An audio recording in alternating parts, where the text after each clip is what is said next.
It's easy to hear your favorite artist on WFPK from wherever you are.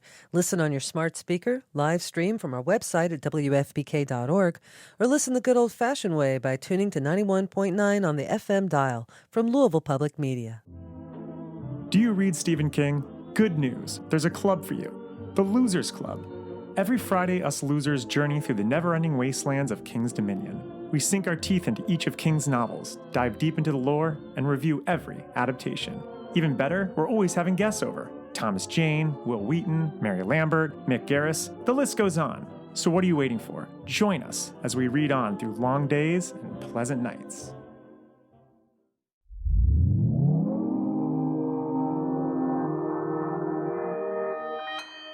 Consequence Podcast Network.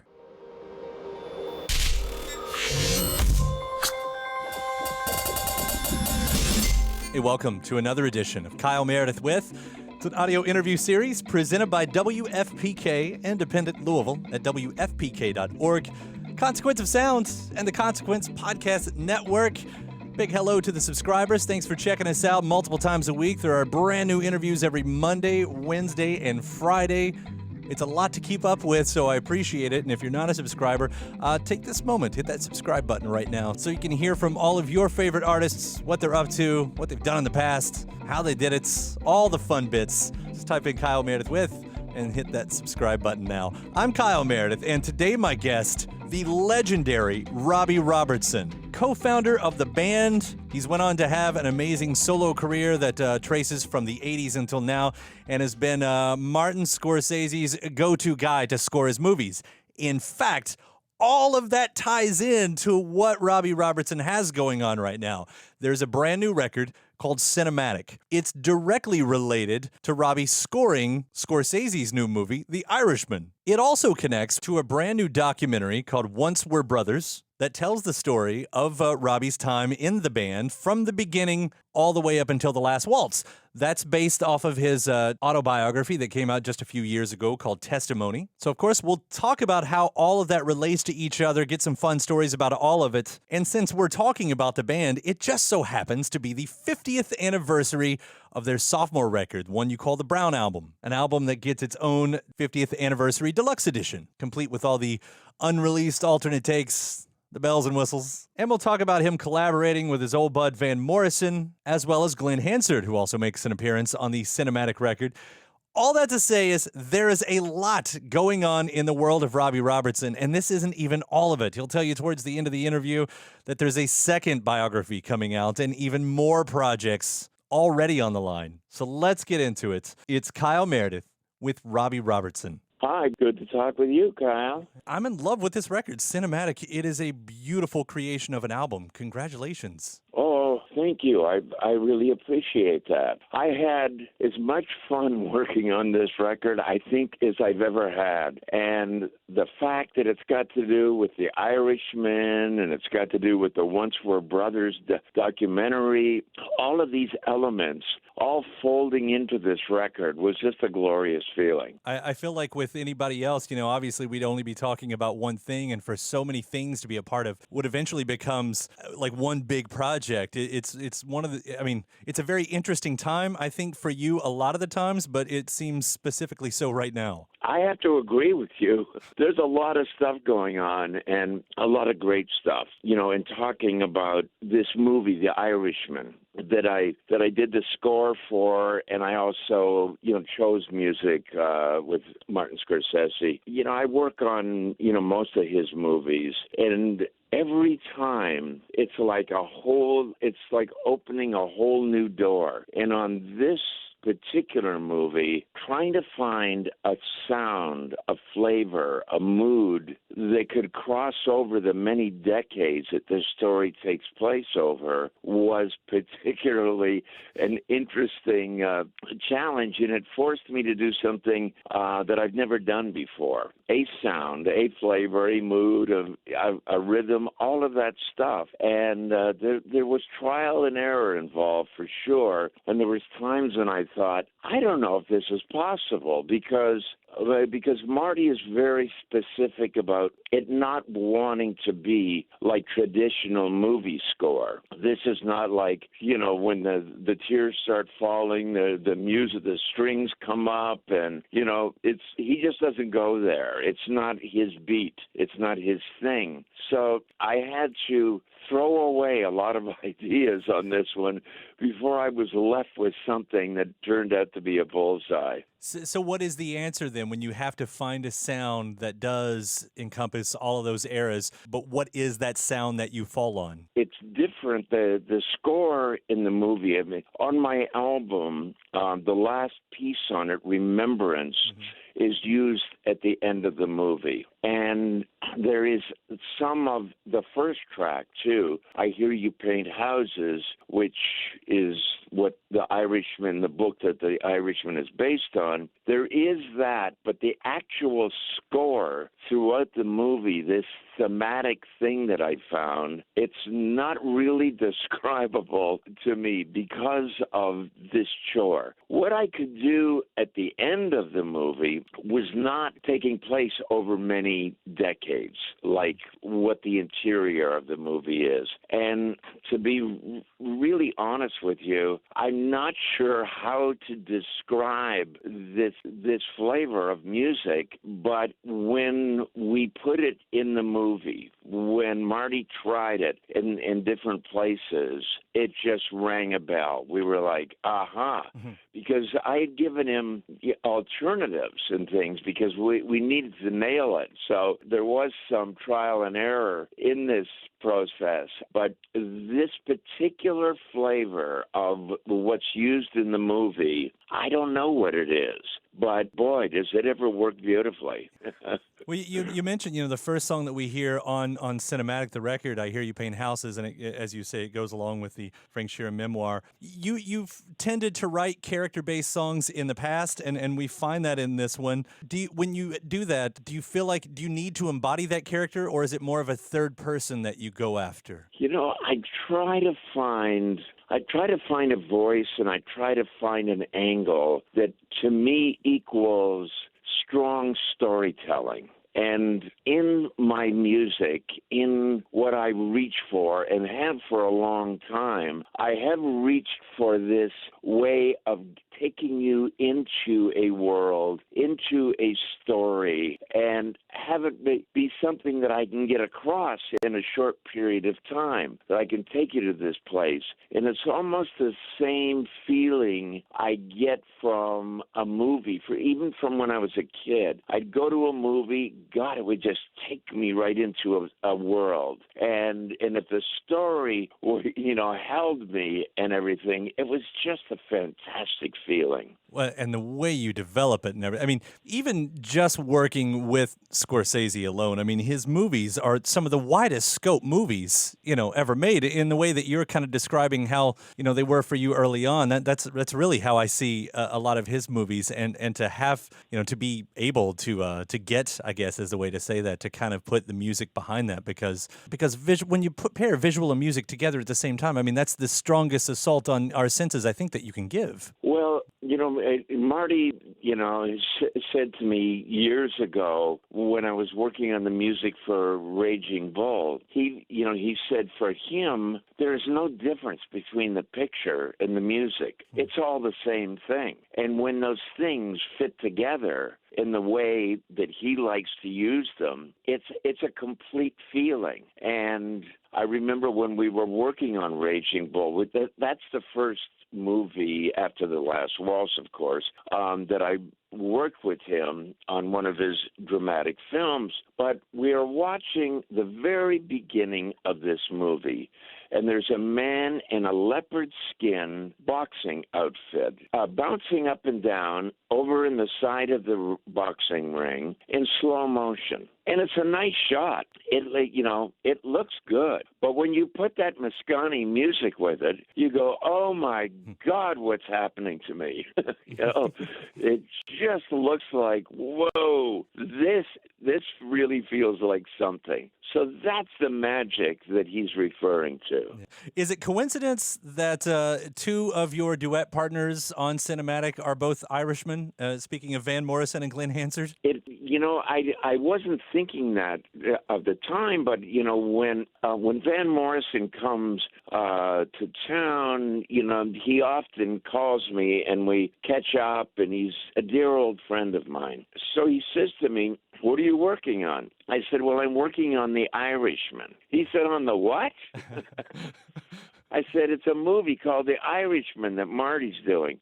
So he wanted to hear, and I said, "I've just started writing this song, and I'm not even writing it to be in the movie. I'm writing it because I'm working on the movie." And one day I sat down, and the story that this is based on started to rise to the surface, and I couldn't help but start writing this thing. So he said, "Well, can I hear what you're writing?" So I played him, with a rough of the track, and he said, "Whoa, I like that."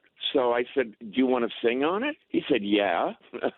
So we ended up doing it together. Then Glenn Hansard, who is somebody who I think is a really special talent. I think he's a terrific songwriter and a terrific musician and singer. And I got together with him when he was in town, and it just so happened he was Irish as well. So just like I was saying before, how when all of these elements start to connect, it's like an electricity going through everything, and you really feel like something was meant to be. I want to bring up that song, too, that I think Glenn's on a couple, if I remember, but specifically with Let Love Rain, because some of these songs, Mine Your Past, and some of these seem like, they're stories in themselves, but this one really seems like a song for now, and it's one of a few where you're speaking to a very present picture, which for a lot of artists, that's sort of been, it seems like that's been the challenge. Like when I turn on the news, how do I reflect that in a song, that has been told time and time again in various ways? Yeah, you're right. These times that we're in right now, it feels like this darkness of hate is just a horrifying thing, especially after all of, when I was first making records and everything, there was something in the air about unity and peace and love and caring for one another. And you just see that going up in flames right now. And I was inspired one day. I heard this Beatles song on the radio, All You Need Is Love. And it seemed like years ago there was part of that was kind of naive and innocent, but beautiful too. Mm-hmm. But there's something about that recording and this John Lennon's thing that I thought, you know what? They were on the right path. This was true. This is what people should be feeling.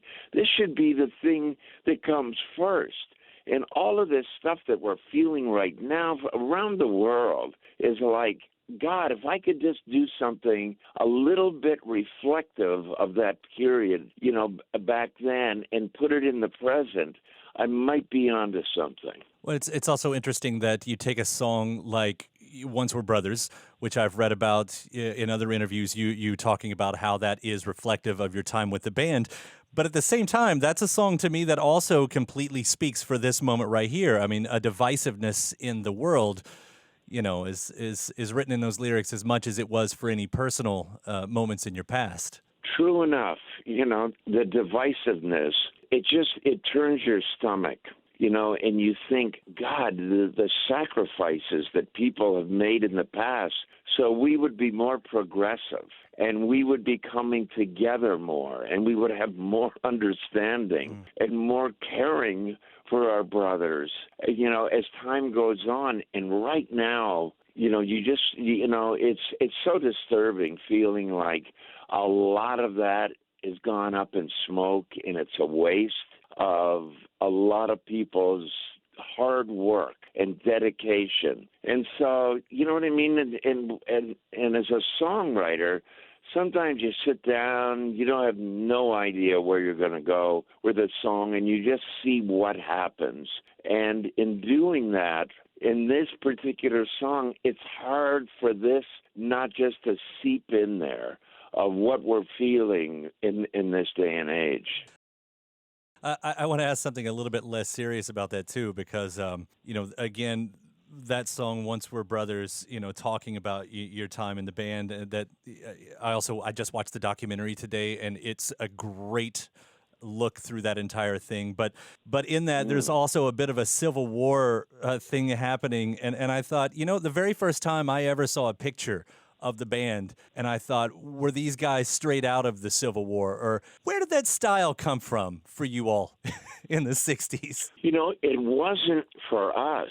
We were living up in the mountains in the Catskills in upstate New York, and this wasn't a look. This was the way that we dressed every day. And, when we would get together, nobody thought about it whatsoever. And we were accommodating the area, the mountains that we were in, and we were accommodating something that perhaps wasn't trendy. We weren't very good at trendiness. So this was just a way that everybody looked. And, and when it came time after we made the record and the photographer comes to take a picture of us, all we did was walk outside. Nobody was doing anything in particular. And he said, "Oh, this looks good." And it was some kind of combination of perhaps a timeless quality, because there was a lot of musicalities for us that we were very inspired by, that came from early ages, and that did have a timeless quality to it, and maybe had a timeless look to it as well. But we certainly weren't saying, "Oh, let's dress up and look like whatever it is we look like," at all. And after that, we started seeing a lot of other people dressing like that, a lot of people in music dressing like that, and we thought, "Oh my God, this is So we ended up kind of trying to go against that after that, and not copy ourselves. We thought, God, that was an accident. We don't want to, because, like I said, it wasn't really a look. It was just how we dressed, and then we became a little self-conscious of that. And so after that, we dressed a little bit different just to, not be getting caught up in some trendiness. Yeah. Well, your non-trendiness also kind of helped start a brand new sound. I love it in the documentary where you say you were noticing that you were part of a musical revolution. Getting a taste of that, and and I say this now with it being the 50th anniversary of the sophomore record with the Brown album. How important was that for you to do again, knowing that you were part of a musical revolution? Did you ever say, well, now I have to keep pushing myself towards something new? I don't know if we knew how to undo something that happened. Where we came from musically, we recognized early on in our experience of playing in the South and then all the way up into Canada, we were on a different route, a different path than a lot of our musical friends were. We were gathering different goods, and we were putting it into our musical, just our black box of the stuff we were saving and the stuff that we savored. And while doing all of this, we started to understand that we were just coming from a whole different direction than what was happening in music. And we validated that by saying we work so hard and we are so dedicated to what we're inventing that that's all we know. Then we hook up with this guy, Bob Dylan. And what we ended up getting ourselves into in that was a musical revolution. And so all of a sudden you think, well, you see, we weren't crazy after all. And that goes on to change the course of music, that revolution. Then it's time for us to make our first album, Music from Big Pink. We make this record, it comes out. They say, what in the world is this? And it has a tremendous influence on music, and even on the look of music, and even on the look of the culture. And we thought, whoa, all right, so maybe this is fresh. Maybe this, where we're coming from is not as obscure as maybe we thought ourselves. Then we record the band album. This has nothing to do with what's going on in music either, whatsoever. It's not music from Big Pink. It's a different take on it that is completely our own. This comes out, this becomes a standard in music, of a flavor, of a sound, of a thing they called Americana. We're like, oh, okay, this group that we think we are, because what we like is quite obscure. We like discovering things that people don't know about. So we're so influenced by that, we think that we're actually part of that world. Then we end up on the cover of Time magazine, and you think, okay, nowhere to hide here. We're just, what we're doing, we need to be so thankful that people gravitate to this and hold it in a special place. And so it was never conscious. We never ever said to ourselves, let's be different. Let's do something different. We didn't know how to be, like I said, trendy. We weren't cut from that cloth. Well, that's continued throughout your entire career, too. I mean, even once you get into the solo stuff in the 80s and continuing through Sinematic now, I mean, it's all what you've produced has always been so unique, and that's what's made it to be, so much fun to be a fan. Oh, that's really very nice to hear. I appreciate that. Yeah. And, and for those albums to still have stories to tell as we get the deluxe edition of the Brown album. And from what I gather, it's not the end of you telling the story, too, right? There's going to be another bio on the way? I'm in the midst of writing volume 2 of my autobiography. And, because after I wrote Testimony, which this documentary is inspired by, the Once Were Brothers documentary, I wrote it up to the last waltz.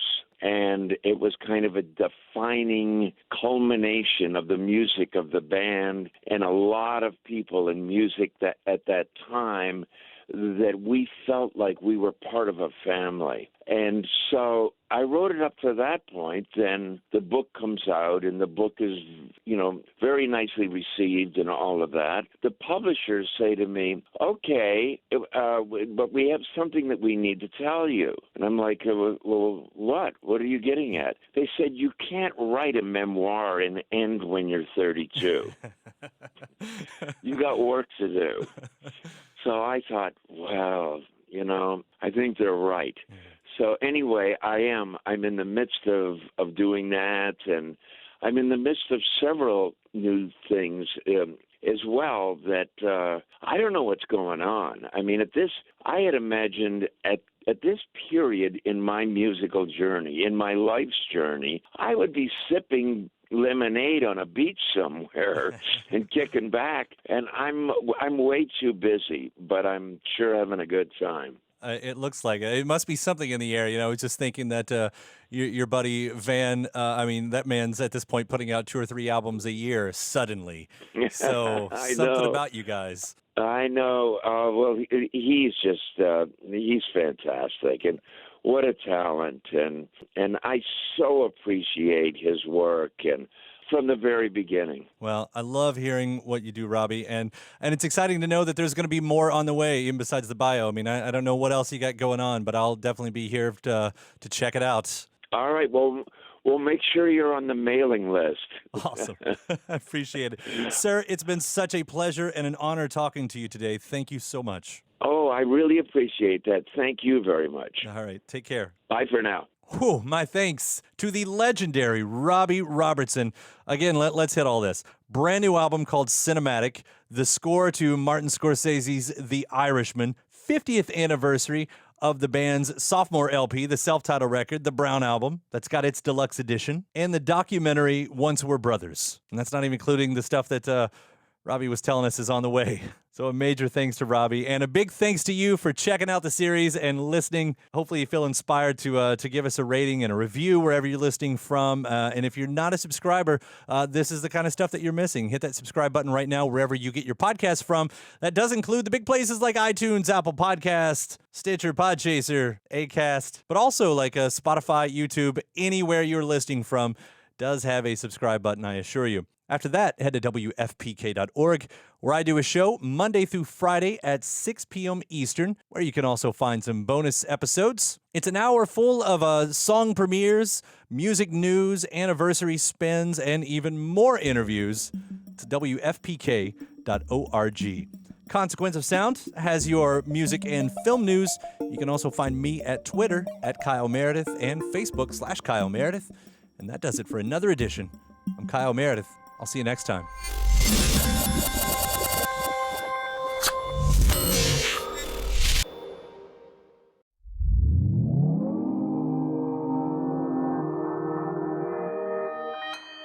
Consequence Podcast Network.